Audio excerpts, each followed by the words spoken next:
We have been focusing all month on breast cancer. It's Breast Cancer Awareness Month. And earlier this morning and yesterday, I shared what happened when I had my very first mammogram. It was a little uncomfortable to be on TV about it, but the test itself was so easy and so fast.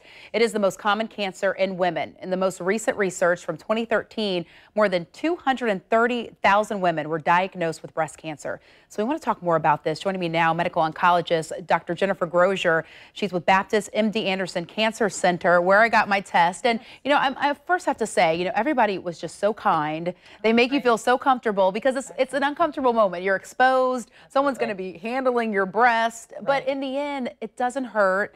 And you just kind of have to relax and let it happen. Absolutely. I think the first mammogram is definitely the most anxiety provoking because you don't know what test you're getting into and what it's going to be like. But once you go that first time and you realize you have this all-female team of technicians who are professionals, it's what they do all day, it can be a lot less anxiety provoking. And you realize it's short, and once it's over, you get that year of clearance and you feel so much better. You do. And then when it's over, you're like, oh, that's it? Oh, okay, I'm good. I want to talk a little bit about, because when I was talking with the mammography tech, she was saying that, it is a matter of relaxing and making sure that you get it at a certain time within your cycle, and some of that will help to make it a little easier for you. Correct. It can be definitely less painful if it's after your menstrual cycle. And getting it at that certain time. Sometimes taking a pain reliever, if you can, with your other medications before you go, can be a little bit easier, but most women tolerate it well without any medications.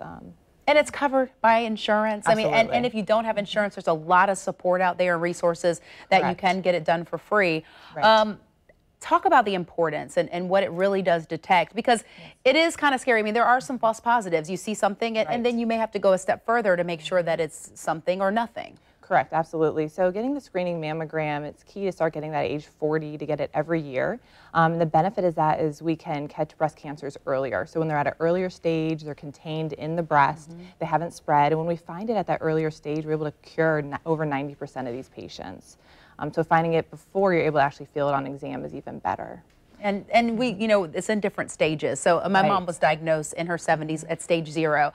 It's nervous. At first you're like, oh no, cancer. But then once you go through the journey and you're on the other side of it, I mean, there's just this feeling of, when I talk to people, you feel like Superwoman almost. You've endured something and you come out on the other side. Absolutely. Yeah, it's very difficult to get the diagnosis, but being surrounded by a good multidisciplinary team that is going to help you and try to get to that cure is key. And cases that are a little more complicated. I mean, I think something that's very impressive about Baptist MD Anderson is that you do have that multidisciplinary approach, and you're also sometimes consulting with doctors in Houston, and you all, I thought this was amazing. You all kind of get in a room or you're on the phone and you're talking about ideas. Someone might have one idea, someone might not agree, but you guys come to a consensus that you think is best for the patient. Right, absolutely. Work together. We have a surgeon, medical oncologist, radiation oncologist, and then our supportive staff, our nurse navigator who navigates through the whole process with you, our physical therapist, and our nutritionist. So we have a team approach to really treat the patient as a whole. And then, we're able to consult with Houston as well. And the nutritionist, because I think that's something that,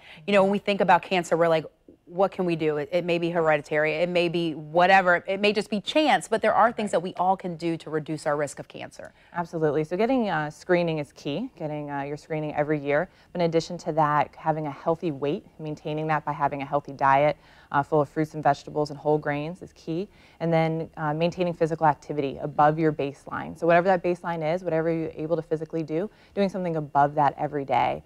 For a total goal of about 150 minutes a week is key to really reducing your risk of breast cancer. All right, and reducing your amount of meat too. I know that helps as well. Yes, reducing the red meat especially, and then quitting smoking. Okay, which is not always easy, I get it, but it certainly helps in a lot of areas of your life. Thank you so much for coming on. I really hope that if you were on the fence, that these stories will help you to go ahead and get your mammogram, because it is so important, and it's not that hard. Not hard at all. So later tonight, you'll have the chance to donate to support breast cancer research. Susan G. Komen of North Florida joins us to host a phone bank. That starts at 5 p.m. to 7, and we will give you the number a little later today to make that call.